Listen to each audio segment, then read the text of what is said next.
Good practice. Morning, Britt, Eddie says. I can't believe we both slept until morning. The sun wasn't even down yet when we fell asleep. Britt sits up so he can go to the bathroom. He smiles at Eddie. I think we both needed it after all that happened the last few days. And I think this ranks up there with the sleep we had in first class. One of the best I've ever had. With that, he gets up and heads to the bathroom. He finds Eddie in the kitchen doing dishes. He starts to boil some water for coffee and prepares the cups. You know, my mother gifting us all these things was magic. Now I just wish some fairies would show up to unpack everything, he says as he glances at all the boxes waiting near the front door. I know what you mean, Eddie says as he packs the things back in the cupboard. They sit on the couch to have their coffee. I think we should finish all the big things first, Britt says. Then we have somewhere to put stuff as we unpack. Like the computer stand, the small tables, and the ironing board. Makes sense, Eddie says. He stares at the music stand. They need to practice first. There's so many things they need to work on.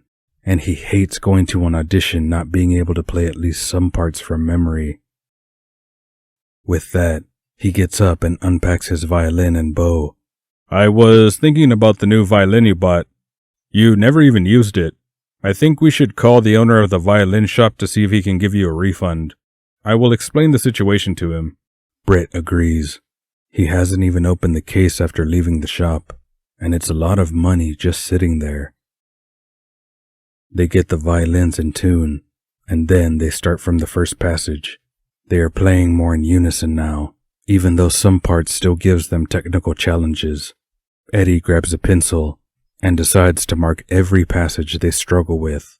Once they played through the entire piece, he turns the pages back to the first part they struggled with. Okay. I think we should practice these parts separately until we nail it. They played through slowly first, discussing what they did wrong, and then focusing on correcting it. They didn't realize they've been at it for 4 hours already.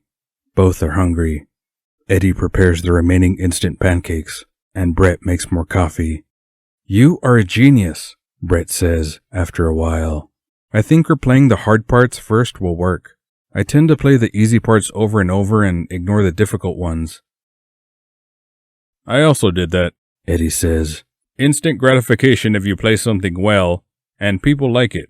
When I was working in the recording studio that was no longer effective, we had so many pieces coming through every week, and all of them had tight deadlines.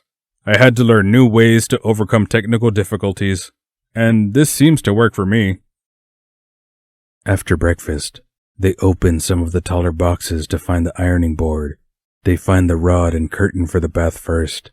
Eddie goes to sit on the couch. He opens the packet, shakes the curtain open, and then winds the plastic hoops into the metal rings in the curtain. He removes the end cap from the rod and slides all the hooks onto the rod. He screws back the end cap and goes to hang it in the bathroom. When he returns, Brett assembled the ironing board already. They search for the iron and find the 4 small tables in the process. Eddie takes one to each bedroom and puts one on each side of the couch. Brett found the iron. Bring me the clothes. I will iron it quickly, he says. You can unpack some more stuff. Eddie gladly obliged. He hates ironing. As Brett positioned himself near the kitchen, he puts all the laundry on the breakfast nook. Then he starts with boxes. First, he looks for all the big things. The TV. He unpacks it, then positions it on the little TV stand. Next, the computer desk. He fetches the small tool set and assembles it. He puts it against the wall between the TV and the kitchen. Then he transfers the laptop and printer over. Brett finished the ironing by now, and after switching off the iron, he stretches his back, lifting his arms and twirling them around to relieve the pain in his shoulders. It's been a while since he ironed these many things in one go. I'm taking a shower, he says, taking his bundle of ironed clothes with him to the bedroom. Eddie folds up the ironing board and puts it in the hallway closet, leaving the iron on the counter to cool down first. He takes his clothes and puts it away in his cupboard, keeping one set on the bed for wearing. He looks up the details of the violin shop and then speaks to the shop owner for a while. He agrees to take back the violin, but as the bow was already rosined in the shop, he can't refund them for the bow. Seems fair, and a spare bow is always good.